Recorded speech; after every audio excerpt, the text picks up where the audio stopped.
అంటే ఆ కన్న తండ్రి గుండె బాధను అర్థం చేసుకోలేక ఆ యవనస్తుడు వేదనకు గురి చేసి ఆస్తినంతా పంచుకొని పోయి వేశ్యలకు ఇచ్చాడట. వేశ్యలకు ఉన్నదంతా ఊడగుంజుకొని కట్టు బట్టలు కూడా నీ పేయి మీద లేకుండా పంపించే వాళ్ళ జీవితం అది.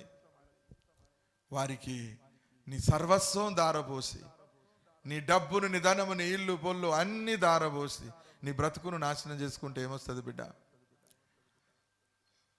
ఒక యవనస్తుడు సమస్తాన్ని పోగొట్టుకొని బికారిగా తిరిగి వచ్చేసిన పరిస్థితి. ఎందుకు అలాంటి స్థితిలోకి వెళ్ళకు. బుద్ధి లేనటువంటి వాడివి కాకు. ఓ బుద్ధి లేని యువకుడా, ఓ బుద్ధి లేని యువకురాలా, జాగ్రత్త. ఇలాంటి దుస్థితి నుండి, ఇలాంటి దుష్ట సాంగత్యము నుండి బయటికి రా. దుష్ట సాంగత్యము మంచి